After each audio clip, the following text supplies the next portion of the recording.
Inquisição, nunca mais. Artigo de Ayrton Evangelista da Costa. Este trabalho é um esboço, um ensaio, um estudo em que condensamos diversos fatos relacionados com a Inquisição.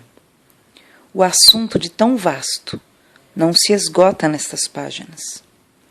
As dificuldades enfrentadas pela Igreja de Cristo através dos séculos devem ser conhecidas por todos os cristãos. Os católicos precisam conhecer a história negra de sua Igreja. Os evangélicos não devem esquecer os heróis da fé. Os homens que com ousadia romperam com as tradições, com o poder eclesiástico de sua época e ajudaram na implantação de uma igreja reformada, livre do poder papal, submissa a Jesus e tendo a Bíblia Sagrada como única regra de fé e prática. Conhecer um pouco dos horrores dos tribunais eclesiásticos é descobrir o quão difícil foi a caminhada até os dias atuais. Os alicerces de nossa fé ficam mais fortalecidos quando nos miramos no exemplo de nossos irmãos do passado, atribulados, mas não angustiados, perplexos, mas não desanimados, perseguidos, mas não desamparados, abatidos, mas não destruídos. Pois bem-aventurados sois vós, quando vos injuriarem e perseguirem, e mentindo, disserem todo mal contra vós, por minha causa. Mateus 5,11. A lista dos mártires e perseguidos parece não ter fim. A Igreja Católica estava disposta a vigiar e manter sobre seu domínio todo o universo do pensamento humano. Qualquer um que ousasse defender suas ideias científicas, religiosas ou em qualquer área, em desacordo com a interpretação do Vaticano, era considerado um herético e, por isso, por esse crime, julgado e condenado. Era quase impossível aos hereges se livrarem da tortura e da fogueira. Pelo modo cruel como os protestantes foram massacrados, pela forma cruel com que subjugaram alguns sob tortura, em razão dos milhões que perderam a vida nas cruzadas, nas fogueiras ou de outras maneiras, e por muitas outras práticas assassinas e injustas, usadas no decorrer de vários séculos de Inquisição. Não vacilamos em afirmar que esse monstruoso santo ofício foi um crime contra a humanidade. Todavia, um crime que não mais se repetirá. Nunca mais. Louvado seja nosso Senhor e Salvador Jesus Cristo. Inquisição, significado e objetivo. Também chamada de Santo Ofício, Inquisição era a designação dada a um tribunal eclesiástico vigente na Idade Média e começos dos tempos modernos. Esse tribunal, instituído pela Igreja Católica Romana, tinha por meta prioritária julgar e condenar os hereges. A palavra herege significa aquele que escolhe, que professa doutrina contrária ao que foi definido pela Igreja como sendo matéria de fé. Então, todos os que se rebelavam contra a autoridade papal ou faziam qualquer espécie de crítica à Igreja de Roma eram considerados hereges. Inquisição é o ato de inquirir, indagar, investigar, pesquisar, perguntar, interrogar judicialmente. Os hereges seriam os irmãos separados, os protestantes, os crentes, os evangélicos de hoje. Em suma, a Inquisição foi um tribunal eclesiástico, criado com a finalidade de investigar e punir os crimes contra a fé católica.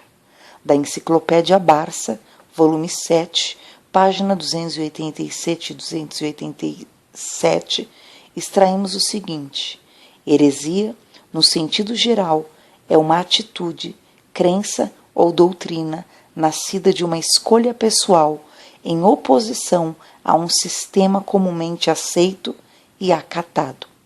É uma opinião firmemente defendida contra uma doutrina estabelecida. A Igreja Católica, no seu direito canônico, estabelece uma distinção entre heresia, apostasia e cisma. Assim diz esse documento: depois de recebido o batismo, se alguém, conservando o nome de cristão, nega alguma das verdades que se devem crer com fé divina e católica, ou dela duvida, é herege. Se afasta-se totalmente da fé cristã, é apóstata. Se recusa submeter-se ao sumo pontífice, o Papa, ou tratar com os membros da Igreja aos quais está sujeito, é cismático. Direito Canônico, 1325, parágrafo 2. Então, por esse raciocínio e decreto de Roma, os milhões de crentes no mundo são hereges e cismáticos, porque negam muitas das verdades da fé católica, não se submetem ao sumo pontífice, o Papa, e só reconhecem Jesus Cristo como autoridade máxima da Igreja. De acordo com o que foi noticiado em janeiro de 98 pelos jornais, a Igreja Católica Romana resolveu abrir os arquivos do Santo Ofício, ou Inquisição, colocando-os à disposição dos pesquisadores. Nesses arquivos constam 4.500 obras sobre fatos e julgamentos de 4 séculos da Igreja Católica, conforme noticiado. A abertura desses processos é de muita valia para os pesquisadores, historiadores e interessados em conhecer um pouco mais do passado negro da Igreja de Roma. Nem por isso a humanidade deixou de conhecer as crueldades, as chacinas, o extermínio, as torturas que tiraram a vida de milhões de hereges. Os arquivos do Vaticano vão mostrar certamente com mais detalhes como foram conduzidos os processos sumários e quais os métodos usados para obter confissões e retratações. Todavia, a guarda às 7 chaves dessas informações não impediu que o mundo tomasse conhecimento dos crimes cometidos pelos tribunais inquisitórios. A história não pôde ser apagada. O início das perseguições. Embora a Inquisição tenha alcançado seu apogeu no século XIII, suas origens remontam ao século IX. O herege espanhol Prisciliano foi condenado à morte pelos bispos espanhóis no ano de 1385 e no século V. Muitos casos de execuções de hereges na fogueira ou por estrangulamento. Em 1198, o Papa Inocêncio III liderou uma cruzada contra os albigenses, hereges do sul da França, com execuções em massa. Em 1229, no Concílio de Toulouse, foi oficialmente criada a Inquisição, ou Tribunal do Santo Ofício, sob a liderança do Papa Gregório IX. Em 1252, o Papa Inocêncio IV publicou o documento intitulado Ad Extirpanda, em que vociferou: os hereges devem ser esmagados como serpentes venenosas. Este documento foi fundamental na execução do diabólico plano de exterminar os hereges. As autoridades civis, sob a ameaça de excomunhão no caso de recusa, eram ordenadas a queimar os hereges. O Ad Extirpanda foi renovado ou reforçado por vários papas nos anos seguintes. Alexandre IV, de 1254 a 1261, Clemente IV, 1265 a 1268, Nicolau IV, 1288 a 1292, Bonifácio VIII, 1294 a 1303 e os outros. Inocêncio IV autorizou o uso da tortura. Os métodos de tortura usados na Inquisição. No livro Sentenças da Inquisição, Liber Sententiarum Inquisitionis, o padre dominicano Bernardus Guidonis, 1261 a 1331, um dos mais completos teóricos da Inquisição, descreveu vários métodos para obter confissões dos acusados, inclusive o enfraquecimento das forças físicas do prisioneiro.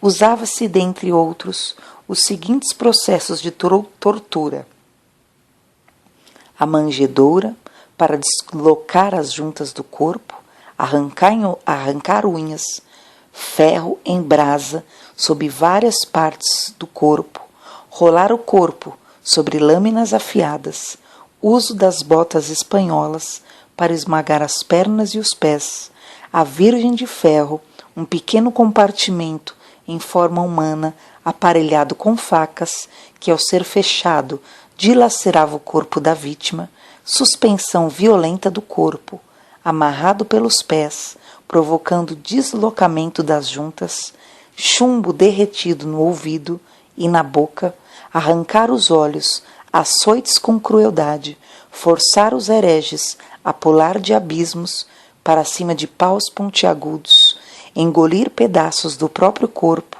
excrementos e urina. A roda do despedaçamento funcionou na Inglaterra, Holanda e Alemanha e destinava-se a triturar os corpos dos hereges. O balcão de estiramento era usado para desmembrar o corpo das vítimas. O esmaga-cabeça era a máquina usada para esmagar lentamente a cabeça do condenado e outras formas de tortura. Com a promessa de irem diretamente para o céu, sem passagem pelo purgatório, muitos homens eram exortados pelos inquisidores para guerrearem contra os hereges. No ano de 1209, em Béziers, França, 60.000 foram martirizados. 2 anos depois, em Laval, França, o governador foi enforcado, sua mulher apedrejada e 400 pessoas queimadas vivas. A carnificina se espalhou por outras cidades e milhares foram mortos. Conta-se que num só dia 100.000 hereges foram vitimados. Depois de acusados, os hereges tinham pouca chance de sobrevivência. Geralmente as vítimas não conheciam seus acusadores, que podiam ser homens, mulheres e até crianças. O processo era sumário, ou seja, rápido, sem formalidades, sem direito de defesa. Ao réu, a única alternativa era confessar e retratar-se, renunciar sua fé e aceitar o domínio e autoridade da Igreja Católica Romana. Os direitos de liberdade e de livre escolha não eram respeitados. A Igreja de Roma, sob o pretexto de que detinha as chaves dos céus e do inferno e poderes para livrar as almas do purgatório e perdoar pecados, pretendia ser universal, dominar as nações mediante pressão sobre seus governantes e estabelecer seus domínios por toda a terra. A crueldade e a matança da Inquisição. Veremos a seguir um relatório sucinto do extermínio de hereges. Primeiro, a matança dos valdenses. Um dos primeiros grupos organizados a serem atormentados foram os valdenses. Valdenses eram chamados os membros da seita, também chamada Pobres de Leão, fundadas pelo mercador Pedro Valdo por volta de 1170 na França. Inspirada na pobreza evangélica, repudiava a riqueza da Igreja Católica. O grupo organizado por Pedro Valdo um rico comerciante, cria que todos os homens tinham o direito de possuir a Bíblia traduzida na sua própria língua. Acreditavam também que a Bíblia era a autoridade final para a fé e para a vida. Os valdenses se vestiam com simplicidade, contrapondo-se à luxúria dos sacerdotes católicos. Ministravam a ceia do Senhor e o batismo e ordenavam leigos para a pregação e ministração dos sacramentos. O grupo tinha seu próprio clero, com bispos, sacerdotes e diáconos. Tal liberdade não era admitida pela Igreja Católica porque não havia submissão ao Papa e aos seus ensinos. Os valdenses possuíam a Bíblia traduzida na sua língua materna, o que facilitou a pregação da palavra. Outros grupos sucumbiram diante das ameaças e castigos impostos pelos romanistas. Os valdenses, todavia, resistiram. Na escuridão das cavernas, cada versículo era copiado, lido e ensinado. Na Bíblia encontraram a luz, uma luz forte que inunda corpo, alma e espírito, uma luz chamada Jesus.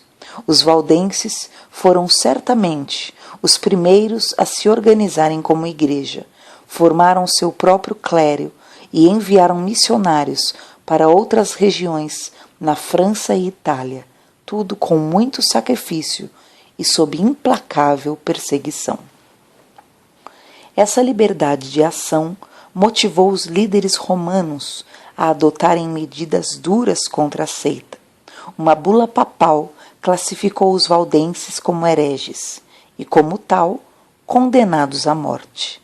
A única acusação contra eles era a de que tinham uma aparência de piedade e santidade que seduzia as ovelhas do verdadeiro aprisco. Uma cruzada foi organizada contra este povo santo. Como incentivo, a Igreja Católica prometia perdão de todos os pecados aos que matassem um herege. Anulava todos os contratos feitos em favor deles, dos valdenses, proibia a toda pessoa dar-lhe qualquer auxílio e era permitido se apossar de suas propriedades por meio de violência. Não se sabe quantos valdenses morreram nas cruzadas. Sabemos, portanto, que esses obstinados cristãos fincaram os alicerces da reforma que viria séculos depois. O massacre de São Bartolomeu. Os católicos franceses apelidavam de huguenotes os protestantes, uma designação depreciativa. Já fomos tratados de huguenotes, hereges, heréticos, protestantes, cristãos novos, irmãos separados, crentes evangélicos, etc. Mas o Pai nos chama de filhos. O massacre de São Bartolomeu, ou a Noite de São Bartolomeu, ficou conhecida como a mais horrível entre as ações diabólicas de todos os séculos. Com a concordância do Papa Gregório XIII, o rei da França, Carlos IX, eliminou em poucos dias milhares de huguenotes. A matança iniciou-se na noite de 24 de 8 de 1572, em Paris, e se estendeu a todas as cidades onde se encontravam protestantes. Segundo Ellen White, em seu livro Grande Conflito, foram martirizados cerca de 70 mil neste massacre. Quando a notícia do massacre chegou a Roma, a alegria do clero não teve limites. O cardeal de Lorena recompensou o mensageiro com 1000 coroas. O canhão de Santo Ângelo reboou em alegre salva. Os sinos dobraram em todos os campanários. E o Papa XIII, acompanhado dos cardeais e outros dignatários eclesiásticos, foi em longa procissão à igreja de São Luís, onde o cardeal de Lorena cantou o Te Deum. Um sacerdote falou daquele dia tão cheio de felicidade e regozijo, em que o Santíssimo Padre recebeu a notícia e foi em aparato solene dar graças a Deus e a São Luís. Para comemorar e perpetuar na memória dos povos esse horrendo massacre, por ordem do Papa Gregório XIII, foi cunhada uma moeda onde se via a figura de um anjo com a espada numa mão e na outra uma cruz diante de um grupo de horrorizados huguenotes. Nesta moeda comemorativa lia-se a seguinte inscrição: Hugonotorum Stanges, 1572. A matança dos huguenotes, 1572.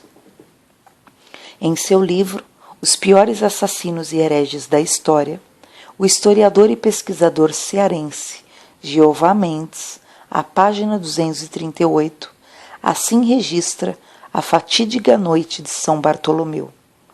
Papa Gregório XIII, Ugo Buoncompagni, 1502 a 1585.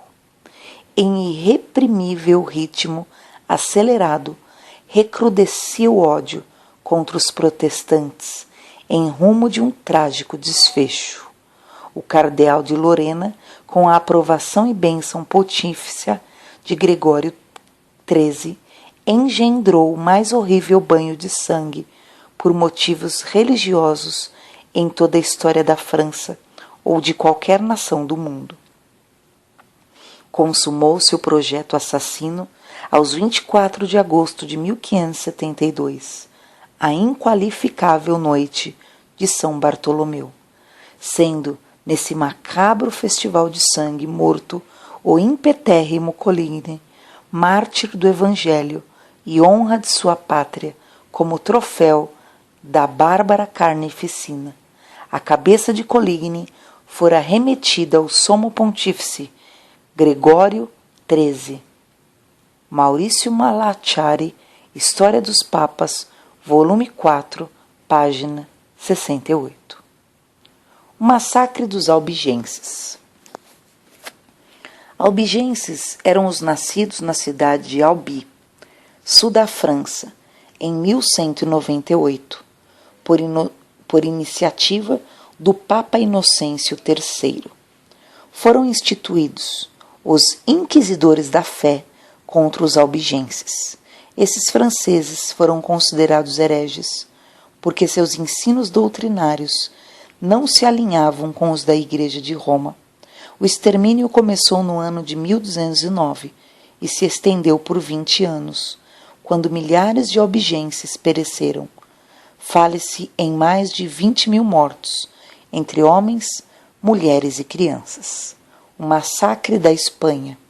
Tomás de Torquemada, 1420 a 1498, espanhol, padre dominicano, nomeado para cargo de grande inquisidor pelo Papa Sisto IV. Dirigiu as operações do Tribunal do Santo Ofício durante 14 anos. Celebrizou-se por seu fanatismo religioso e crueldade. De mãos dadas com os reis católicos, promoveu a expulsão dos judeus da Espanha por édito real de 31 de 3 de 1492, tendo estes o prazo reduzido de 4 meses para se retirarem do país sem levarem dinheiro, ouro ou prata. É acusado de haver condenado à fogueira 10.220 pessoas e cerca de 100.000 foram encarceradas, banidas ou perderam bens e fazendas, tudo em nome da fé católica e da honra. O massacre dos anabatistas. Grupo religioso iniciado na Inglaterra no século XIV, que defendia o batismo somente da pessoa adulta, por autorização do Papa V, 1566 a 1572. 100.000 foram exterminados. O massacre em Portugal. Diante dos insistentes pedidos de D. João III, o Papa Paulo III introduziu por bula de 1536 o Tribunal do Santo Ofício em Portugal. As perseguições foram de tal ordem que o comércio e a indústria na Espanha e em Portugal ficaram praticamente paralisados. As execuções públicas eram conhecidas como autos de fé. No começo, funcionaram tribunais da Inquisição nas diversas dioceses de Portugal, mas no século XVI ficaram apenas os de Lisboa, Coimbra e Évora.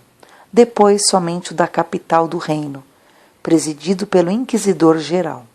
Até 1732, em Portugal, o número de sentenciados atingiu 23.068, dos quais 1.554 foram condenados à morte. Na Torre do Tombo, em Lisboa, estão registrados mais de 36.000 processos. Daí porque os 4.500 processos constantes dos arquivos de terror do Vaticano, os arquivos do Santo Ofício, recentemente liberados aos pesquisadores, não contam toda a história da desumana Inquisição. Referências gerais sobre a Inquisição. A Inquisição em Cuba. Não havia parte nenhuma no mundo onde os protestantes ou hereges estivessem livres para o exercício de sua fé. Partindo da Europa, muitos procuraram refúgio nas Américas do Sul e Central, o Novo Mundo. Mas para cá também vieram os inquisidores. A Inquisição em Cuba iniciou-se em 1516, sob o comando de Dom Juan de Quevedo, bispo de Cuba, que com requintes de maldade eliminou 75 hereges. A Inquisição no Brasil. O padre Antônio Vieira, de 1608 a 1697, pregador missionário e diplomata, defensor dos indígenas, considerado a maior figura intelectual luso-brasileira do século XVII, foi condenado por heresia pelo Santo Ofício e mantido em prisão por cerca de 2 anos. O brasileiro Antônio José da Silva, poeta e comediólogo, foi um dos supliciados em autos da fé. A Inquisição se instalou no Brasil em 3 ocasiões. Em 9/6/1591 na Bahia, por 3 anos. Em Pernambuco de 1593 a 95 e novamente na Bahia em 1618. A notícia de que no século XVIII a Inquisição atuou no Brasil, segundo o Jornal Mensageiro da Paz, número 1334, de maio de 98. 139 pessoas foram queimadas vivas no Brasil entre os anos de 1721 e 1777. Todos os que confessavam não crer nos dogmas católicos eram sentenciados. De acordo com os dados históricos, quase todos os cristãos novos presos no Brasil pela Inquisição durante o século XVIII eram brasileiros natos e pertenciam a todas as camadas sociais. Praticamente, a metade dos prisioneiros brasileiros cristãos novos no século XVIII eram mulheres. Na Paraíba, Guiomar Nunes foi condenada à morte na fogueira em um processo julgado em Lisboa. A Inquisição interferiu profundamente na vida colonial brasileira durante mais de 2 séculos. Um dos exemplos dessa interferência era a perseguição aos descendentes de judeus. Os que estavam nessa condição podiam ser punidos com a morte, confisco dos bens e, na melhor das hipóteses, ficavam impedidos de assumir cargos públicos. A matéria do Mensageiro da Paz foi assinada por Regina Coeli. Do livro Babilônia, A Religião dos Mistérios, de Ralph Holdrow, diz: as autoridades civis eram ordenadas pelos papas, sob pena de excomunhão, a executarem as sentenças legais que condenavam os hereges impenitentes ao poste. Deve-se notar que a excomunhão em si mesma não era uma coisa simples, pois se a pessoa excomungada não se livrasse da excomunhão dentro de um ano, passava a ser considerada herética e incorria em todas as penalidades que afetam a heresia. Página 110. A intolerância religiosa que incitou a Inquisição causou guerras que envolveram cidades inteiras. Em 1209, a cidade de Béziers foi tomada por homens que tinham recebido a promessa do Papa de que, entrando na cruzada contra os hereges, eles, os assassinos, ao morrerem, passariam direto para o céu, desviando-se do purgatório. Reporta-se que 60.000 nessa cidade pereceram pela espada. Em Laval, em 1211, o governador foi enforcado e a esposa lançada num poço e esmagada com pedras. 400 pessoas foram queimadas vivas em Laval. Os cruzados assistiram à missa solene pela manhã, em seguida passaram a tomar outras cidades da área. Neste cerco, estima-se que 100.000 albigenses protestantes caíram em um só dia. Seus corpos foram amontoados e queimados. No massacre de Merindol, 500 mulheres foram trancadas em um celeiro, ao qual atearam fogo. Se qualquer uma pulasse das janelas, seria recebida na ponta de lanças. Mulheres foram ostensiva e dolorosamente violentadas. Crianças assassinadas diante de seus pais. Algumas pessoas eram lançadas de abismos ou arrancavam suas roupas e arrastavam-nas pelas ruas. Métodos semelhantes foram usados no massacre de Orange, em 1562. O exército italiano, enviado pelo Papa Pio IV, recebeu ordem de matar homens, mulheres e crianças. A ordem foi seguida com terrível crueldade, sendo o povo exposto a vergonha e tortura indescritíveis. 10.000 huguenotes protestantes foram mortos e no sangrento massacre em Paris, no dia de São Bartolomeu, em 1572. Página 113 e 114. Enciclopédia Barça, volume 8, página 30-31, edição 1977. Em 1229, no Concílio de Toulouse, criou-se oficialmente a Inquisição, ou Tribunal do Santo Ofício. A partir desse momento, e sobretudo com o trabalho dos frades dominicanos, foi-se precisando a legislação e jurisprudência da Inquisição. O processo era sumário, o acusado podia ignorar o nome do acusador. Mulheres, crianças e escravos podiam ser testemunhas na acusação, mas não na defesa. Num desses processos consta o nome de uma testemunha de 10 anos de idade. O padre dominicano Bernardus Guidones, 1261 a 1331, um dos mais completos teóricos da Inquisição, enumerou no seu Liber Sententiarum Inquisitionis, livro das sentenças da Inquisição, vários processos para a boa obtenção de confissões, inclusive pelo enfraquecimento da força física dos prisioneiros. Do livro Os Piores Assassinos e Hereges da História, de Caim a Saddam Hussein, do cearense Jeová Mendes, edição 1997, páginas 249 e 250. Em toda a sua calamitosa história, a Igreja Católica nada mais tem feito que perseguir o homem, sob o sofisma de agir em nome de Deus. Vejamos os morticínios que ela levou a efeito. As cruzadas à Terra Santa custaram à humanidade o sacrifício de 2 milhões de vítimas.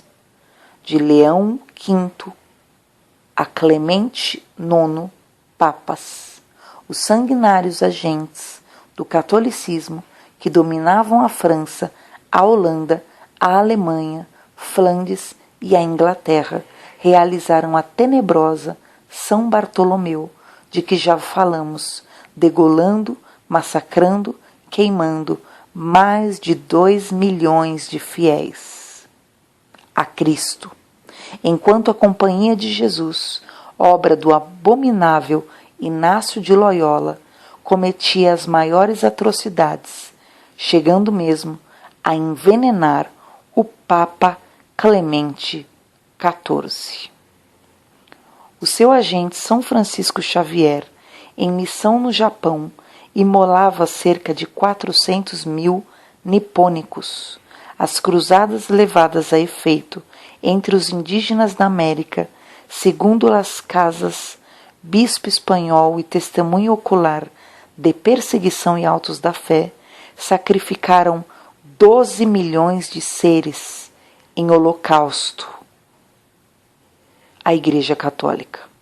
A guerra religiosa que se seguiu ao suplício do padre João Rus e Jerônimo de Praga contou mais de 150.000 vidas imoladas para a Igreja Romana. No século XIV, o grande cisma do Oriente cobriu a Europa de cadáveres, dado que nada menos de 50.000 vidas foram o preço cobrado pela ira papal. As cruzadas levadas a efeito, a partir de Gregório VII, Papa, roubaram à Europa cerca de 300.000 homens, assassinados com requintes de selvageria nas terras de Báltico. Os frades, cavaleiros, além de uma devastação e pilhagem completa, ainda sacrificaram mais de 100.000 vidas. A imperatriz Teodora, dando cumprimento a uma penitência imposta pelo seu confessor, fez massacrar 120.000 maniqueus no ano 845. As disputas religiosas entre iconoclastas e iconolótras devastaram muitas províncias, resultando ainda no sacrifício de mais de 60.000 cristãos degolados e queimados. A Santa Inquisição, na sua longa e tenebrosa jornada, levou aos mais horrorosos suplícios, inclusive às fogueiras, algumas centenas de milhares e pobres desgraçados. Segundo o barão do Roubat, a Igreja Católica Romana, pelos seus papas, bispos e padres, é a responsável pelo sacrifício de cerca de 10 milhões de vidas. Que mais é preciso dizer? As tentativas de algemar a palavra de Deus. A história dos massacres e perseguições perde-se no tempo. Quase impossível para os historiadores é levantar o número exato ou aproximado de vítimas da Inquisição. O banho de sangue começou na Europa, mais precisamente na França, e se estendeu por países vizinhos. Havia por parte da Igreja de Roma uma preocupação constante com a propagação do Evangelho, com o conhecimento da palavra, com a tradução da Bíblia em outras línguas. Preocupação no sentido de proibir. Só pelo fato de um católico passar a ler as Escrituras, estava sujeito a ser considerado um herege e, como tal, ser excomungado e levado à fogueira.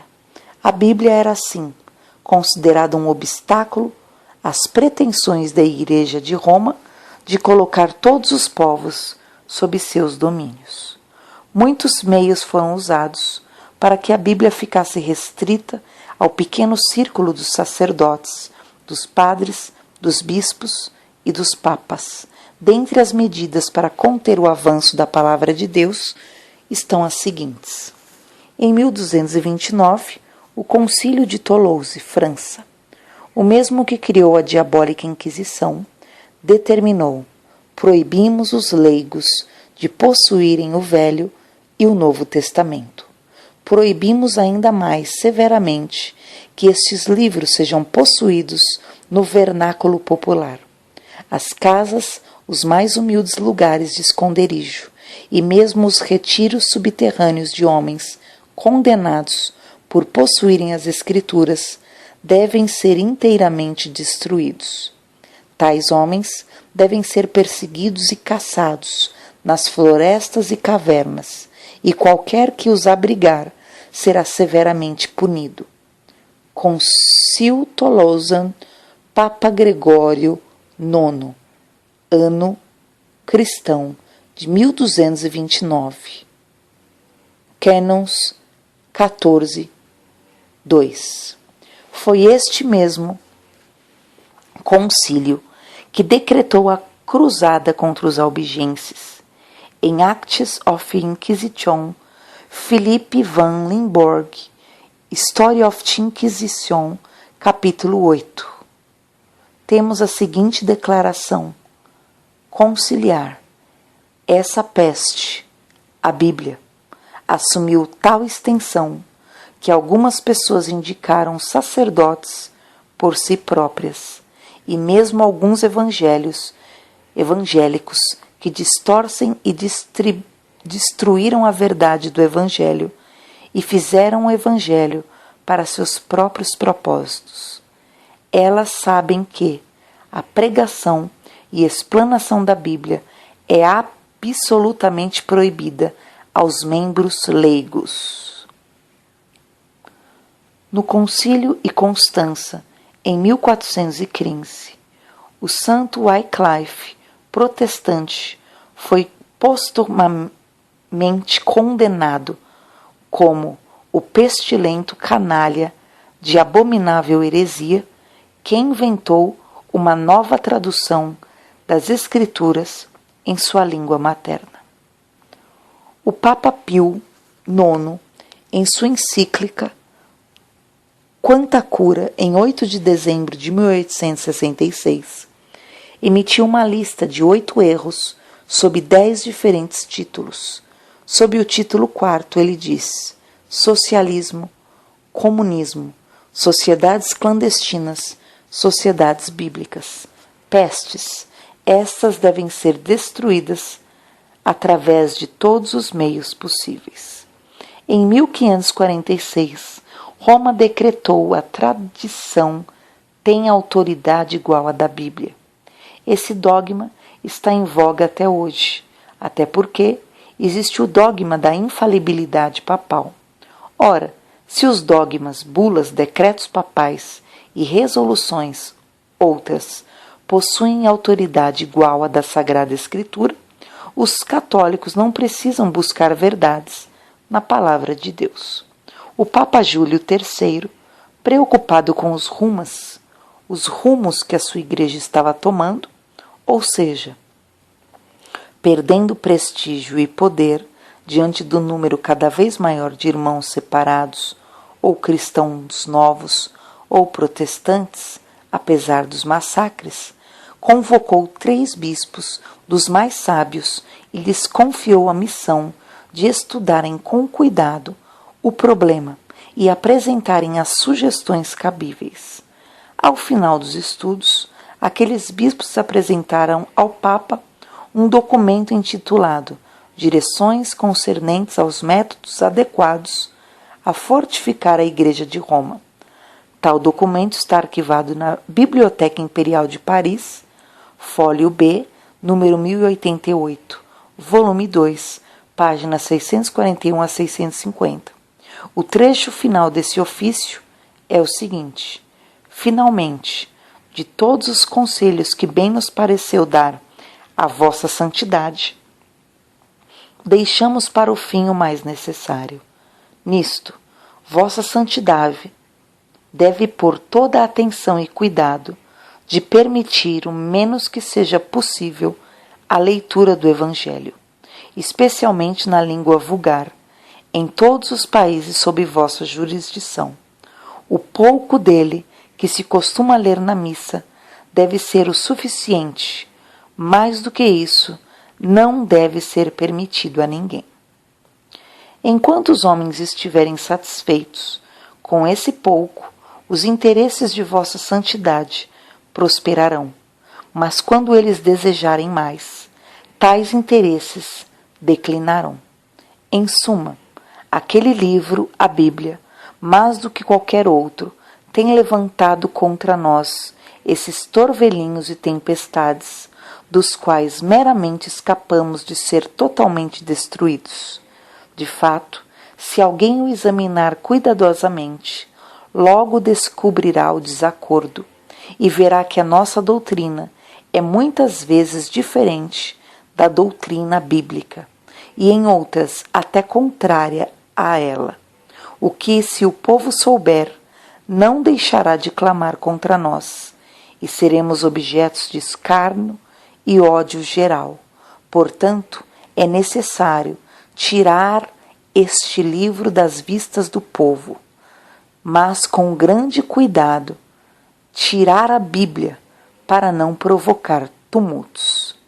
Assinam Bologna, 20 de outubro de 1553, Vicentius de Durtanintius, Egidius Falseta e Gerardus Busdragos. Além de tentar tapar a boca de Deus, algemando a sua palavra, a Igreja de Roma modifica ou suprime trechos sagrados da Bíblia para justificar sua tradição. Daremos 2 exemplos. 1. Acatou o livro apócrifo de Macabeus, dentre outros, admitindo-o como divinamente inspirado para justificar a oração pelos mortos. 2. Suprimiu o 2º mandamento em seu catecismo. No Catecismo da Primeira Eucaristia, 12ª edição, Paulina, São Paulo, 1975, a página 70 lê-se: Mandamentos da lei de Deus. Amar a Deus sobre todas as coisas, não tomar seu santo nome em vão, guardar os domingos e festas, honrar pai e mãe, não matar, não pecar contra a castidade, não furtar, não levantar falso testemunho, não desejar a mulher do próximo, não cobiçar as coisas alheias. Os mandamentos de Deus estão no livro de Êxodo, no capítulo 20, versos 4 e 5. Assim está escrito: Não farás para ti imagem de escultura, nem semelhança alguma do que é em cima dos céus, nem embaixo na terra, nem nas águas debaixo da terra. Não te encurvarás a elas, nem as servirás. Então, como se vê, a Igreja Romana suprimiu do seu catecismo o 2º mandamento. Isto é grave para quem é temente a Deus, muito grave, porque suprimiu para que não houvesse o confronto de suas práticas idólatras com a palavra de Deus. Todos esses malefícios, expedientes usados para eliminar, alterar ou suprimir as Sagradas Escrituras, não conseguiram êxito.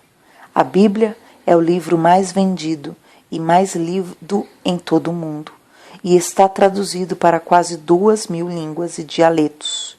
Só no Brasil são vendidos por ano mais de 4 milhões de Bíblia, afora uns 150 milhões de livros com pequenos trechos, Bíblias incompletas. Os reflexos desses expedientes, ou seja, as tentativas de algemar a palavra de Deus, ainda hoje são sem sentidos. No Brasil, são poucos os católicos que se dedicam à leitura da Bíblia, embora os carismáticos estejam mais desenvolvidos no particular.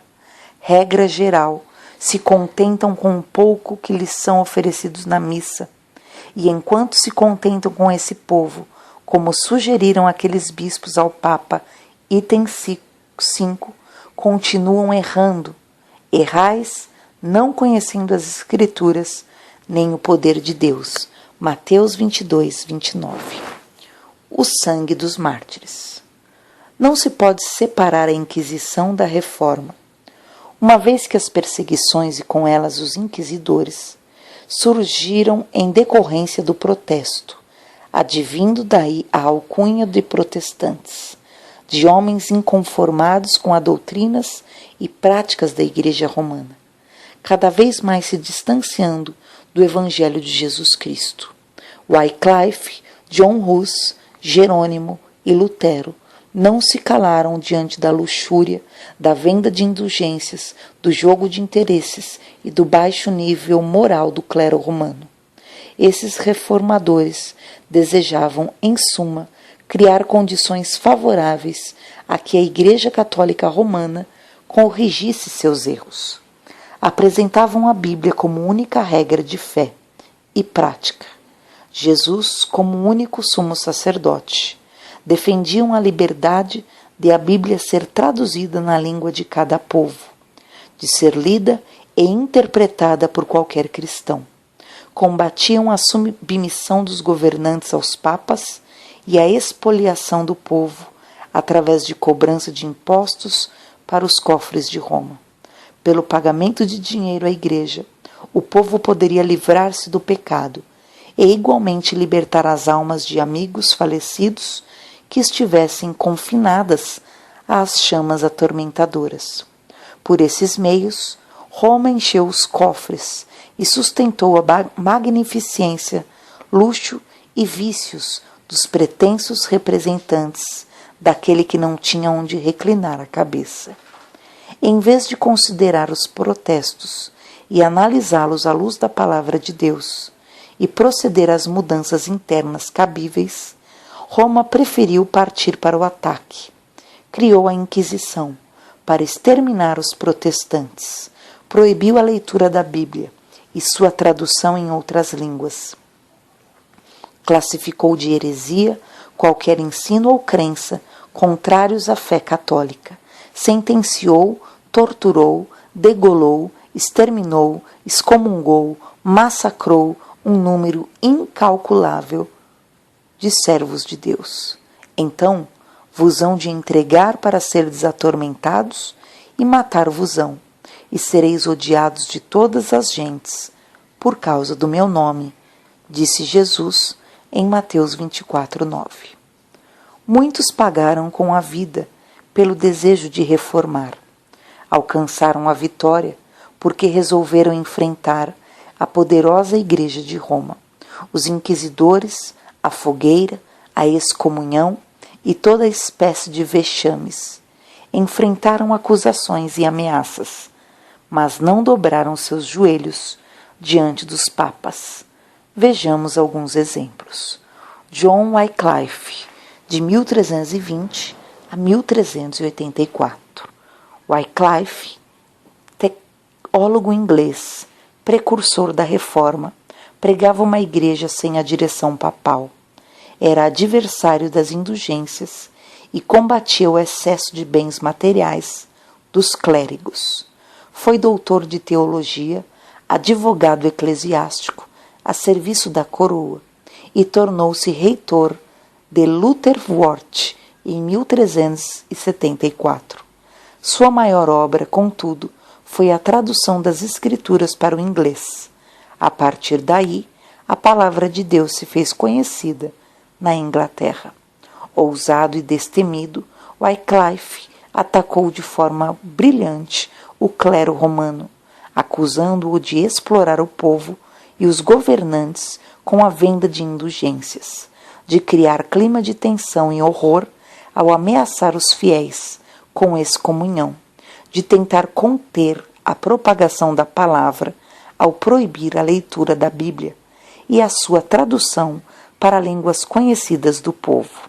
Chamado a retratar-se por ocasião de uma enfermidade que muito o enfraqueceu, disse: não, hei de morrer, mas viver e denunciar novamente as más ações dos frades. Tendo sido levado pela terceira vez ao tribunal eclesiástico e acusado de heresia, Wycliffe declarou: com que julgais estar a contender? Com um ancião às bordas da sepultura? Não, estais a contender com a verdade. Verdade que é mais forte do que vós e vos vencerá. Deus livrou Wycliffe da fogueira. Faleceu repentinamente, após um ataque de paralisia. Sua voz silenciou, mas sua fé em Jesus Cristo fez discípulos em todo o mundo. John Hus, 1369 a 1415. Divulgador das ideias de Wycliffe, natural da Boêmia, depois de completar o curso superior, ordenou-se sacerdote. Havendo exercido o cargo de professor e mais tarde de reitor da Universidade de Praga, John Hus, embora não estivesse de acordo com todos os ensinos de Wycliffe, ficou bastante influenciado pelas ideias desse inglês e resolveu se aprofundar mais no estudo da Bíblia. O segundo passo foi denunciar o verdadeiro caráter do papado, o orgulho, a ambição e a corrupção da hierarquia. Defendia a Bíblia como sendo a única regra de fé e prática do cristão e ensinava que a palavra de Deus podia ser pregada por qualquer pessoa. Esse tipo de liberdade de pensamento não era admitida pelo todo-poderosa Igreja de Roma. A reação veio rápida. O santo John Hus foi convocado a comparecer perante o Papa em Roma. Apoiado pelos governantes e por uma parcela da população, ele não atendeu ao chamado. Diante de tão grande afronta ao sumo pontífice, John Hus foi excomungado e a cidade de Praga interditada. Com a interdição, o povo ficaria privado das bênçãos divinas, bênçãos que somente o Papa, como representante de Deus, tinha autoridade para ministrar. Era isso, pelo menos, que ensinava a Igreja de Roma, e era assim que muitos pensavam. O período da Inquisição. Uns 600 anos foi um período negro na história da Igreja de Roma. Muitos povos, muitos grupos, muitas nações se enchem de orgulho e júbilo quando falam do seu passado. A Igreja Católica Romana não tem do que se alegrar. A lista dos antipapas compreende 39 sumos pontífices, no período de 207 a 1449, abrangendo, portanto, um interregno de 1200 anos, conforme a enciclopédia Barça. O clímax da imoralidade papal deveu-se no período de 1378 a 1417, durante o qual houve diversos papas ao mesmo tempo. A França e seus aliados obedeciam ao Papa de Avignon, enquanto a Alemanha, a Itália e a Inglaterra ao de Roma. No caso de John Hus, acusado de heresia, não se sabia a quem recorrer, porque a igreja estava dividida. Daí porque o pedido do imperador Sigismundo, o Papa João XXIII, um dos 3 papas rivais, convocou um concílio geral na cidade de Constância, ao qual compareceram como réus o excomungado John Hus e o Papa João XXIII. Este, acusado por vários crimes cometidos durante seu ministério no período de 1410 a 1415, fornicação, adultério, incesto, sodomia, roubo, simonia, assassinado. Foi provado por uma legião de testemunhas que o Papa havia seduzido e violado 300 freiras e que havia montado um harém em Boulogne, onde não menos de 200 meninas tinham sido vítimas de sua lubricidade. Condenaram-no por 54 crimes. Deus colocou num mesmo tribunal um herege e um papa. O único crime de John Hus fora o de não se submeter à vontade de Roma. Por isso, foi condenado à fogueira.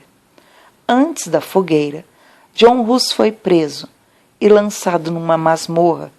Da prisão escreveu a um amigo: escreva esta carta na prisão e com as mãos algemadas, esperando a sentença de morte para amanhã, quando, com o auxílio de Jesus Cristo, de novo nos encontrarmos na deliciosa paz da vida futura, sabereis quão misericordioso Deus se mostrou para comigo.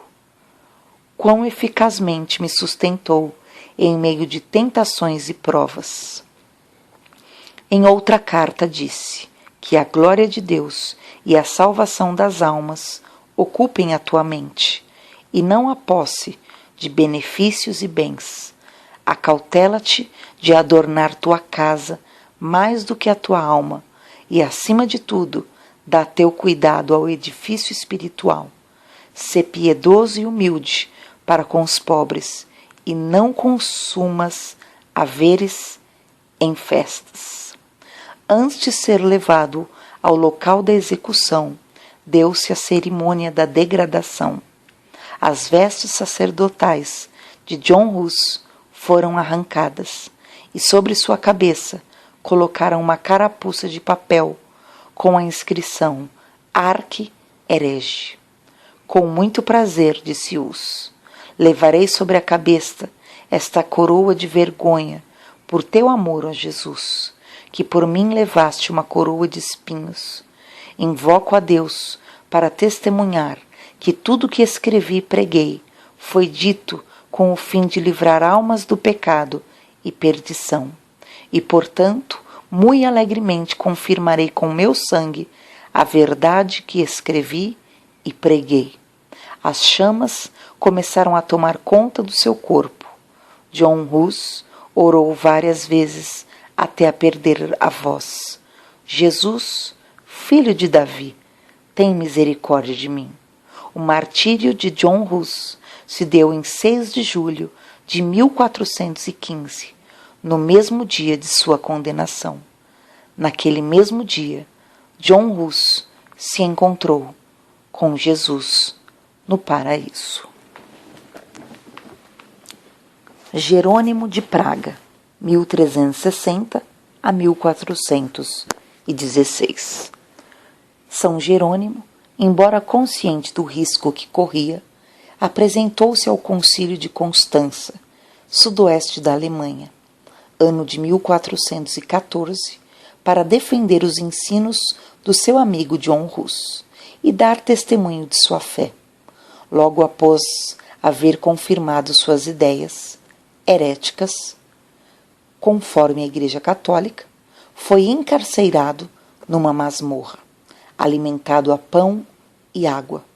Doente, debilitado e abandonado por amigos, cedeu à pressão dos inquisidores e declarou que retornaria à fé católica. Ainda assim, retornou à prisão e lá permaneceu por 340 dias. Durante esse dia, refletiu sobre a fraqueza e sobre a fé, e se sentiu envergonhado de haver cedido. Verificou que não valia a pena negar as verdades bíblicas para salvar a pele. Novamente, perante o concílio, Jerônimo falou: estou pronto para morrer. Não recuarei diante dos tormentos que me estão preparados por meus inimigos e falsas testemunhas, que um dia terão que prestar contas de suas imposturas diante do grande Deus, a quem nada pôde enganar. De todos os pecados que cometi desde minha juventude, nenhum pesa tão gravemente em meu espírito e me acusa tão pungente remorso como aquele que cometi neste lugar fatídico, quando aprovei a iníqua sentença dada contra Wycliffe e com o santo mártir John Hus, meu mestre e amigo. E prosseguiu Jerônimo: confesso de todo o coração e declaro com horror que desgraçadamente fraquejei quando, por medo da morte, condenei suas doutrinas. Portanto, suplico a Deus Todo-Poderoso se digne perdoar meus pecados, e em particular este, o mais hediondo de todos. Provai-me pelas Escrituras que estou em erro, e o abjurarei. São as tradições dos homens mais dignas de fé do que o Evangelho do nosso Salvador? São Jerônimo foi logo levado à fogueira. Quando as chamas começaram a queimar seu corpo, orou ao Pai: Senhor Pai Todo-Poderoso, tenha piedade de mim e perdoa os meus pecados, pois sabes que sempre amei tua verdade. Joana d'Arc, 1412 a 1431. Uma das milhares de vítimas dos autos da fé do Santo Ofício. Dizendo-se enviada por Deus, ela desejou e conseguiu, embora parcialmente, livrar sua pátria, a França, da dominação inglesa.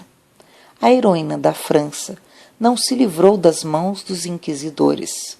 Por causa de suas ousadas atitudes, foi acusada de feitiçaria, sortileza, bruxaria, pseudo-profeta, invocadora de espíritos malignos, idólatra maldita e amaldiçoada, escandalosa, sediciosa, perturbadora da paz do país, incitadora de guerras, cruelmente sequiosa de sangue humano, mentirosa, perniciosa, abusadora do povo, mágica, supersticiosa, cruel, dissoluta, invocadora de diabos, apóstata, cismática e herege.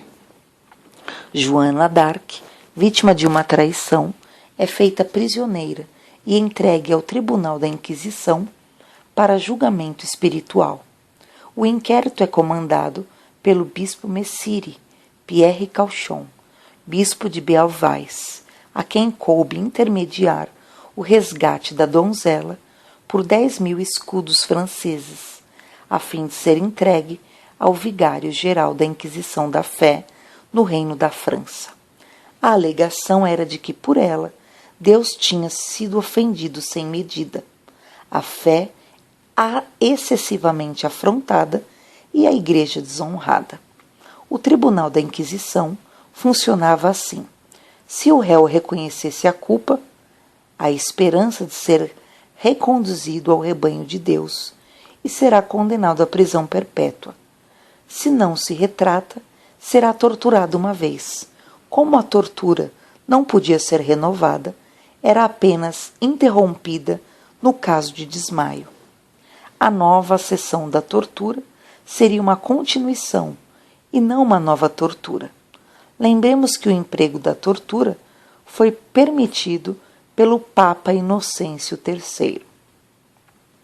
Condenada a ser queimada viva, como relapsa, herética e feiticeira, Joana d'Arc foi supliciada publicamente na Praça do Mercado Velho, em Rouen, França, em 30 de maio de 1431, por ato do Papa Bento V, em 1920. A maldita donzela foi canonizada. Aos olhos da Igreja Católica, ela agora é uma santa. Aos olhos de Deus, ela sempre foi uma santa. Martinho Lutero, 1436 e 83 a 1546. Considerado o fundador da doutrina protestante, Martinho Lutero, de naturalidade alemã, doutorou-se em teologia pela Universidade de Wittenberg e, por esse tempo, leu pela primeira vez a Bíblia. Tendo sido tomado de um imenso desejo de ter uma comunhão mais estreita com Deus, resolveu ser monge e entrou na ordem dos agostinianos no ano de 1505. Lutero levava uma vida de simplicidade, de jejum e orações. A leitura da Bíblia lhe havia despertado a consciência. Foi tocado pela luz do Evangelho e estava decidido em caminhar no caminho chamado Jesus. Em 1510, esteve 7 meses em Roma, a fim de tratar assuntos relacionados com a ordem, e voltou de lá impressionado com o que vira: luxo, pompa, casas suntuosas para monges, que não raro se banqueteavam fartamente. E não apenas isso, ele se encheu de espanto ao ver a iniquidade entre o clero, gracejos imorais dos prelados, profanidade durante a missa, desregramento e libertinagem. Ninguém pôde imaginar, escreveu ele, que pecados e ações infames se cometem em Roma. Se há inferno, Roma está construída sobre ele. Ainda em Roma, quando fazia penitência, subindo de joelhos a escada de Pilatos, ouviu uma voz dizendo: o justo viverá pela fé. Romanos 1,17. Entendeu então que os homens não podem alcançar a salvação por suas obras. As penitências exigidas pelo clero romano não tinham valor algum. Seu afastamento de Roma se tornou cada vez maior. Lutero se indignou com a venda de indulgências, pecados cometidos ou os que porventura fossem praticados no futuro. Eram perdoados pela Igreja, bastando que o pecador pagasse certa quantia. Lutero pregava que somente o arrependimento e a fé em Jesus Cristo poderiam salvar o pecador. O destemido sacerdote resolveu tomar uma atitude extrema. Afixou na porta da igreja de Wittenberg 95 teses contra as indulgências. Com base na Bíblia, mostrava que o Papa não tem qualquer homem poder para perdoar pecados. Mostrava que a graça de Deus é livremente concedida a todos que o buscam com arrependimento e fé. Rapidamente, os ensinos de Lutero se espalharam pela Europa e as verdades bíblicas começaram a se instalar nos corações. Assim será a palavra que sair da minha boca. Ela não voltará para mim vazia, mas fará o que me apraz e prosperará naquilo para que a enviei. Isaías 55:11. Aquele que deseja proclamar a verdade de Cristo ao mundo deve esperar a morte a cada momento. Com esse pensamento, Lutero se dirigiu a Augsburgo, cidade alemã, onde se defrontaria com os representantes do Papa Leão X. Convidado a retratar-se, Lutero não se dobrou diante de ameaças e confirmou todas as verdades que dissera em seus escritos. Não poderia renunciar à verdade. O prelado inquisidor, cheio de ódio, disse-lhe: retrate-se ou mandá-lo-ei a Roma. Roma seria o fim do caminho, o caminho da morte, a morte na fogueira, tal qual acontecera com seus amigos, John Hus. Na madrugada do dia seguinte, estando a cidade às escuras, Lutero conseguiu se evadir de Augsburgo, contando para isso com a ajuda de amigos. Escapou milagrosamente das mãos do representante papal que intentara prendê-lo. Embora diante de tantas dificuldades, já classificado de herege, excomungado e condenado, Lutero não diminuiu suas severas críticas ao papado e às doutrinas romanas. Disse: estou lendo os decretos do pontífice e não sei de o Papa é o próprio Anticristo ou seu apóstolo. Enquanto isso, os papas intensificavam o negócio das indulgências. O Papa Alexandre VI, predecessor de Júlio II, foi quem instituiu a venda de indulgências, pois precisava de dinheiro para adornar com diamantes e pérolas a filha Lucrécia Borgia. Esse Papa não só foi amante de sua própria filha, a célebre Lucrécia Borgia, como foi amante também da irmã de um cardeal, que se tornou o Papa seguinte, Pio III, em 1503. Os papas Júlio II e Leão X, por sua vez, apelaram para o rendoso comércio do perdão, aquele tendo em mira a construção da Basílica de São Pedro, e este para satisfazer seus gastos supérfluos. Um dos encarregados da venda das indulgências, o frei João Tezel, fazia-o com voz forte nas feiras anuais, oferecendo a sua mercadoria. Dizia: assim que o dinheiro tilinta na caixa, a alma solta fora do purgatório. Ninguém mais se importava em pecar, e a moralidade estava em baixa. Se algum padre desejava impor alguma penitência, os fiéis apresentavam o documento comprovando a compra do perdão divino. Enquanto a Igreja de Roma subtraía elevados recursos financeiros ao povo, com heresias, suposições e ameaças, Lutero se aprofundava no estudo da Bíblia. Declarava abertamente que não havia distinção entre pecado mortal e pecado venial, como dizia o catolicismo, pois afirmava: pecado é pecado, sem gradação, e qualquer pecado leva ao inferno, pois afasta o pecador de Deus. Boa parte de seus sermões era destinada a protestar contra o comércio das indulgências, dizendo que estas eram inúteis, e perguntava se o Papa pode libertar as almas do purgatório quando lhe dão dinheiro, por que não esvazia de uma vez o purgatório?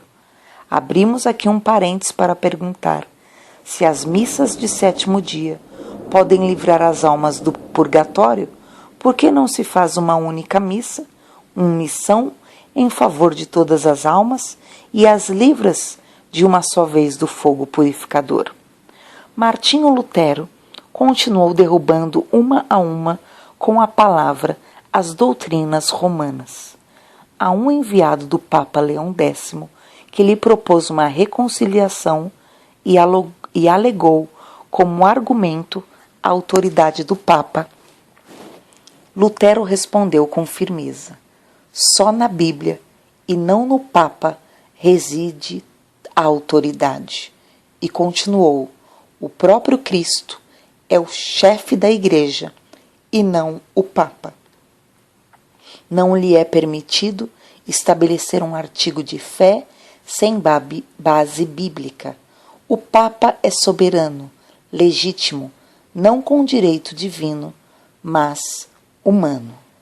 No dia 15 de junho de 1520, com a bula Exurge, o Papa Leão X condenou 41 proposições de Lutero, ameaçando-o de excomunhão se não se retratasse dentro de 60 dias. Essa bula condenava, em suma, a liberdade de consciência. O historiador-chefe assim definiu o documento. Podemos inferir daquele documento em que estado de servidão intelectual estaria o mundo atualmente, se o poder de Roma houvesse conseguido esmagar a reforma. Difícil será avaliar quanto devemos a Martinho Lutero no terreno da liberdade e do progresso. Num gesto memorável de audácia, destemor e ousadia, Lutero queimou a bula papal em praça pública a 10 de dezembro de 1520. Por mais de uma vez, Lutero compareceu diante dos emissários de Roma, aconselhado a não se apresentar em razão do risco que corria. Lutero respondeu: ainda que acendessem por todo o caminho de Worms a Wittenberg uma fogueira, em nome do Senhor, eu caminharia pelo meio dela, compareceria perante eles e confessaria o Senhor Jesus Cristo. Na presença do imperador Carlos V da Alemanha, de príncipes e delegados de Roma que esperavam uma retratação do excomungado herege, Lutero falou: visto que vossa sereníssima majestade e vossas nobres altezas exigem de mim resposta clara, simples e precisa, dar-vo-la-ei, e é esta: não posso submeter minha fé, quer ao Papa, quer aos concílios, porque é claro, como o dia que eles têm frequentemente errado e se contradito um ao outro, a menos que eu seja convencido pelo testemunho das Escrituras, não posso retratar-me e não me retratarei, pois é perigoso a um cristão falar contra a consciência. Aqui permaneço, não posso fazer outra coisa. Queira Deus ajudar-me. Amém. As tentativas de reconciliação do sacerdote Martinho Lutério com o papado, ou seja, os planos de fazê-lo voltá-lo ao aprisco de Roma, fracassaram todos. Consinto em que o imperador, os príncipes e mesmo o mais obscuro cristão examinem e julguem os meus livros, mas sob uma condição, que tomem a palavra de Deus como norma. Os homens nada têm a fazer, senão obedecer-lhe, no tocante à palavra de Deus e à fé. Todo cristão é juiz, tão bom como pode ser o próprio Papa, embora apoiado por 1 milhão de concílios. O concílio em Worms não se deteve em examinar pelas Escrituras as verdades contidas nos pronunciamentos e escritos de Lutério. Deus não quer, dizia ele, que o homem se submeta ao homem, pois tal submissão em assuntos espirituais é verdadeiro culto, e este deve ser prestado unicamente ao Criador. Alertado de que estava proibido de subir ao púlpito, recusou-se a obedecer. Nunca me comprometi a acorrentar a palavra de Deus, nem o farei. Tão logo expirasse o prazo de um salvo-conduto que o imperador concedera a Lutero, conforme resolução do concílio, deveria ser preso, todos os seus escritos destruídos. A ninguém era permitido dar-lhe comida ou bebida, e os seus discípulos sofreriam igual condenação. Isto, em outras palavras, significava fogueira. O plano de Deus era outro. Para livrá-lo da fogueira, um grupo de amigos sequestrou a Lutero e o transportou através da floresta para o castelo de Warteburgo, construído nas montanhas e de difícil acesso. Lutero, alguns anos depois, saiu daquele castelo e continuou fazendo discípulos e pregando o evangelho da salvação. A reforma estava implantada, a luz alcançava muitos países, iluminou a Europa, as Américas, a América do Sul, o Brasil, porque ninguém pode algemar a palavra de Deus. Galileu Galilei, 1564 a 1642. Físico italiano, fez numerosas descobertas nos campos da física e da astronomia. Com seu telescópio luneta, descobriu as montanhas da Lua, os satélites de Júpiter, as manchas solares, as fases de Vênus, os anéis de Saturno. Suas descobertas e ensinos foram considerados uma heresia pelos censores romanos. Acabrunhado, doente, preso em Roma, assinou sua retratação. Antes, os inquisidores lhe mostraram a sala de tortura e os respectivos instrumentos. Combalido e ajoelhado diante dos representantes do Papa Urbano VIII, leu e assinou sua retratação. Eu, Galileu Galilei, tendo sido trazido pessoalmente ao julgamento e ajoelhando-me diante de vós, eminentíssimos e reverendíssimos cardeais, inquisidores gerais da comunidade cristã universal contra a depravação herética, juro que sempre acreditei em cada artigo que a Sagrada Igreja Católica Apostólica de Roma sustenta, ensina e prega, mas porque este sagrado ofício ordenou-me que abandonasse completamente a falsa opinião, a qual sustenta que o Sol é o centro do mundo e imóvel e proíbe abraçar, defender ou ensinar de qualquer modo a dita falsa doutrina, com sinceridade abjuro, maldigo e detesto os ditos erros de heresia. A diabólica Inquisição não só condenou os ensinos de Galileu, mas também os de Copérnico. O Tribunal Inquisitório assim se pronunciou. A tese de que o Sol é o centro do sistema e não se move ao redor da Terra é nécia, absurda, teologicamente falsa e herética, sendo frontalmente contrária às Sagradas Escrituras. Galileu livrou-se da fogueira, mas passou vários meses sob prisão.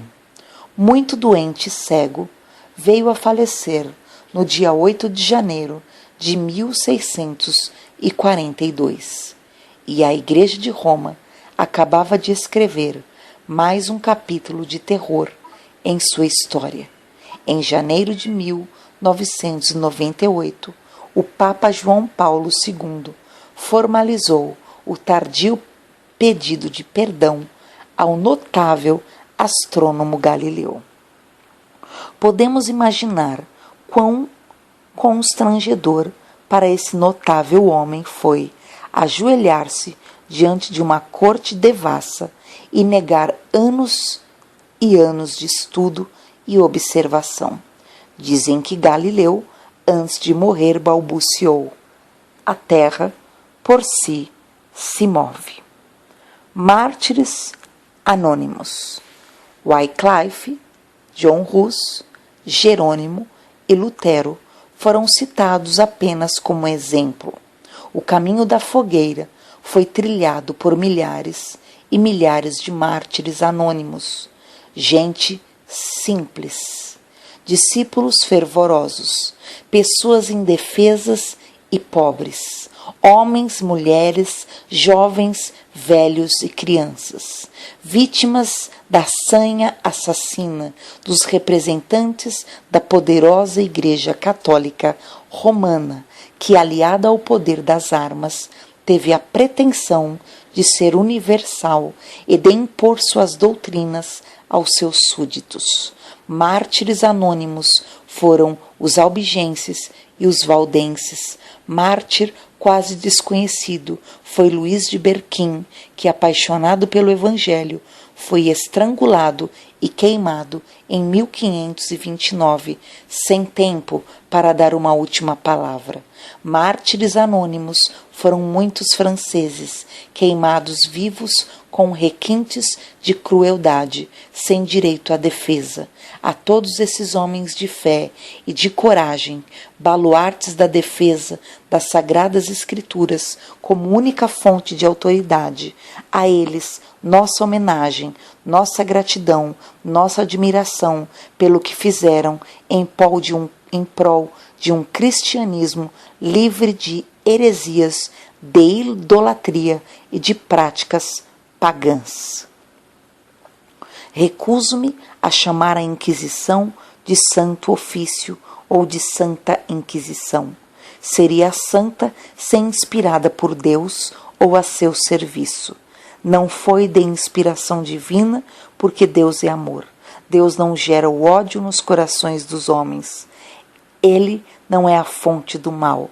Não foi de inspiração divina a Inquisição, porque Deus não iria perseguir, torturar e executar homens e mulheres que defendiam as Escrituras sagradas. Ou seja, a palavra de Deus não foi de inspiração divina, porque muitos dos papas que direta ou indiretamente comandaram os massacres, papas, frades, monges, padres, cardeais, o clero romano, não possuíam a direção do Espírito Santo, pois foram chamados de antipapas em razão do baixo nível moral em que viviam: adultério, imoralidade sexual, estupros e luxúria. Quem comandou a Inquisição ou os tribunais eclesiásticos foi o próprio Satanás, o maior inimigo de Deus e do homem. Ele, o diabo, foi quem arquitetou esse plano diabólico nos palácios de Roma, pois ele era o mais interessado em algemar a palavra de Deus, em não permitir a divulgação e propagação do Evangelho, em cristianizar o paganismo ou paganizar o cristianismo. A Inquisição teve, portanto, origem diabólica. O paradoxo é que esse crime contra a humanidade foi urdido no seio de uma igreja que se declarou infalível e dona da verdade. Em nenhuma outra época se assistiu com tanta realidade o cumprimento da profecia de Jesus. Mateus 24, 9. Então vos hão de entregar para serdes atormentados, e vos matarão. Sereis odiados de todas as nações por causa do meu nome. Nesse tempo, muitos se escandalizarão, trair-se-ão mutualmente e se odiarão uns aos outros. Surgirão muitos falsos profetas e enganarão a muitos. E este evangelho do reino será pregado em todo o mundo, em testemunho a todas as nações. Então virá o fim. O cumprimento desta profecia continua em andamento. Milhares de cristãos são mortos anualmente em todo o mundo. Mas, por outro lado, o Evangelho do Reino continua sendo pregado. Será pregado em todo o mundo, mudando a vida de milhões de pessoas. As cruzadas e a Inquisição mataram mais gente do que o nazismo na Segunda Guerra, na qual morreram 6 milhões de judeus. Os massacres em nome de Deus vitimaram um número bem superior de pessoas classificadas de hereges, acusadas de desenvolverem uma fé contrária à da Igreja Católica, de não aceitarem a infalível autoridade papal e de combaterem ousadamente a imoralidade, a ganância e a corrupção no clero romano. Não se tem notícia de que os assassinos da Inquisição tenham se submetido a um tribunal internacional para responder por seus crimes. Um ou outro papa foi preso e condenado, como no caso do Papa João XXIII, julgado e condenado pelo Concílio de Constança por 54 crimes da pior espécie. A história condena a todos, mas a justiça maior virá dos céus, o Rei dos Reis, o Senhor dos Senhores, o justo juiz, quando voltar, derramará seus juízos sobre a terra, e os criminosos que morreram sem arrependimento e conversão receberão o merecido castigo. O sangue dos mártires estará sempre na lembrança dos homens. As perseguições e os massacres foram contra o próprio Jesus. Veja o que disse Jesus a Saulo, este que perseguia os cristãos. Saulo, Saulo, por que me persegues? Eu sou Jesus, a quem tu persegues. Palavras finais.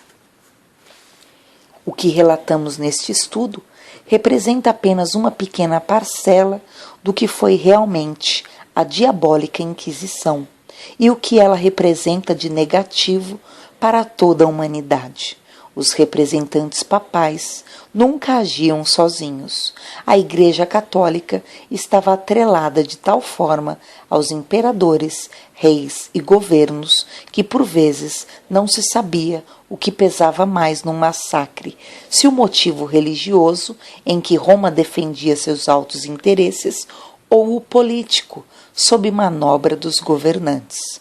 O certo é que a parceria Igreja-Estado fabricou uma arma mortífera, a Inquisição.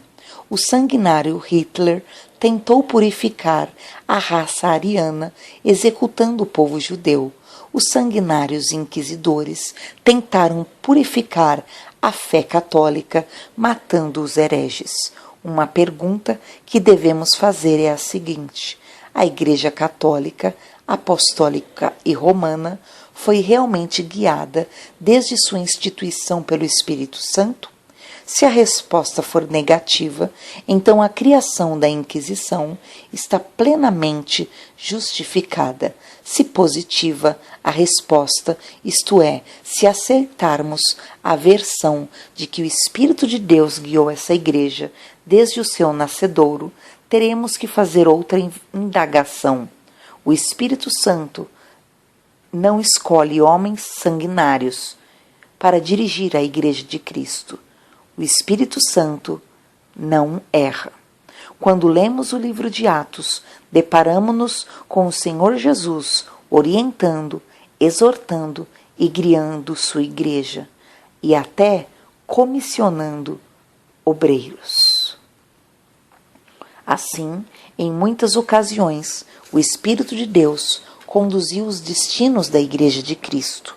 Em nenhum momento vê-se aqueles santos cometerem qualquer deslize, qualquer ato reprovável.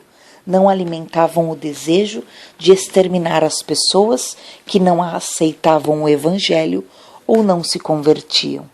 Para justificar os crimes cometidos pelos inquisidores, a Igreja de Roma põe a culpa no diabo.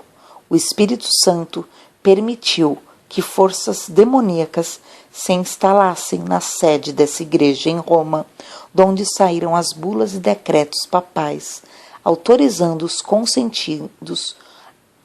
consentindo as cruzadas, os massacres, as perseguições, proibindo a tradução da Bíblia em outras línguas, proibindo aos leigos as leituras das Sagradas Escrituras, autorizando a venda de perdão, indulgências, como se fosse uma mercadoria, impedindo a livre manifestação do pensamento?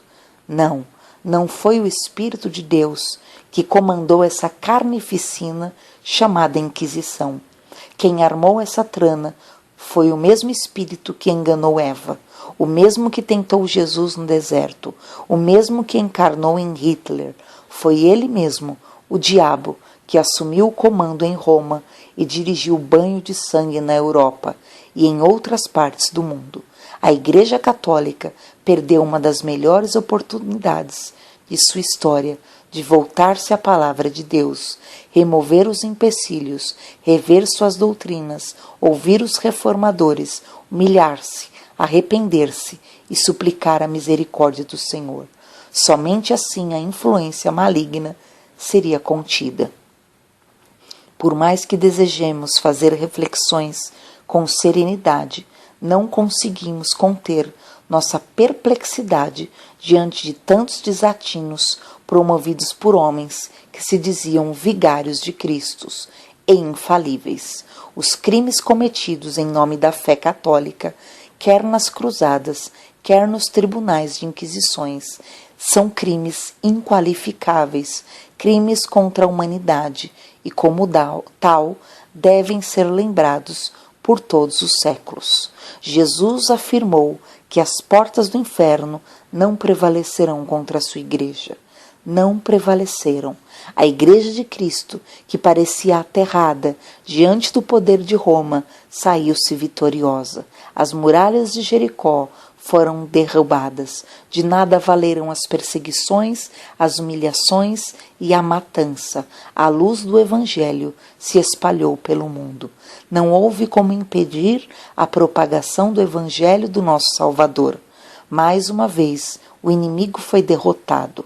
Acossados em determinada cidade ou região, os crentes procuravam refúgios nas cavernas, nos guetos ou em outras nações. Mas por onde passavam, davam testemunho de sua fé. Por toda parte, a fé bíblica era aceita com alegria em substituição à fé católica. A Igreja de Roma viu cair por terra seu intento de ser universal. A palavra católica quer dizer universal. Nas regiões onde o protestantismo prevaleceu, a Igreja Romana foi substituída por uma série de igrejas evangélicas autônomas, completamente desligadas do poder papal. O sangue dos justos serviu para regar a palavra plantada. A Inquisição não impediu o crescimento numérico e qualitativo dos protestantes, que, submissos a Deus e a sua palavra, desprezavam tradições e dogmas não alinhados com a Bíblia Sagrada. Louvado, engrandecido e exaltado seja o nome do nosso Senhor e Salvador Jesus Cristo. Eis aí apenas um esboço do que foi a diabólica Inquisição, que tantos malefícios causou à humanidade. Muito longe estamos de conhecer todos os labirintos dos tribunais inquisitórios. O atual representante da Igreja de Roma tem ensaiado pedidos de perdão, como no caso de Galileu Galilei. Mas pergunto, pedido de perdão a quem? A Deus? À humanidade? Às famílias das vítimas? Ora, não se pode pedir perdão a Deus em nome de um pecador. Ademais, não é o caso de pedido de perdão em nome da entidade religiosa, porque não será a Igreja Romana que receberá o castigo eterno. O castigo será individual. Cada um receberá pessoalmente a sentença do justo juiz. Logo, o pedido do perdão formulado pela Igreja Católica através do seu líder em 98 é, na verdade, um gesto elogiável, uma manifestação de humildade, mas por si só não apaga o pecado dos algozes da Inquisição. Sem arrependimento não há perdão, e sem perdão não há salvação. Todos os impedidos no massacre, todos os envolvidos nos massacres, papas, cardeais, frades, monges, reis e rainhas, se não se arrependerem de seus crimes e não rogarem o perdão de Deus, ou seja, se não se converterem ao Senhor Jesus antes de morrerem, certamente estarão num lugar de tormentos e ali aguardarão a plenitude do tempo para serem lançados no fogo do lago de enxofre. É assim que ensina a palavra de Deus. Apocalipse 21:8. Mas quanto aos medrosos, aos incrédulos, aos abomináveis, aos homicidas, aos adúlteros, aos feiticeiros, aos idólatras e a todos os mentirosos, a sua parte será no lago que arde, com fogo e enxofre, que é a segunda morte. Apocalipse 21:8. Católicos e protestantes hoje vivem em paz. A Igreja Católica não mais classifica os protestantes de hereges. Hoje chama-os de irmãos separados, exceção feita às escaramuças na Irlanda do Norte, que duram 30 anos. Crentes e católicos não se defrontam, não se enfrentam no corpo a corpo. O Vaticano não se pode negar, empenha-se pela paz entre as nações. A Igreja Católica reconhece seus erros e, humilde, pede perdão à humanidade. Devemos perdoá-la, mas não podemos apagar a história. A verdade é que as fogueiras do Santo Ofício não mais se acenderão. Nunca mais Inquisição. Graças a Deus. Esse é um texto de Ayrton Evangelista da Costa.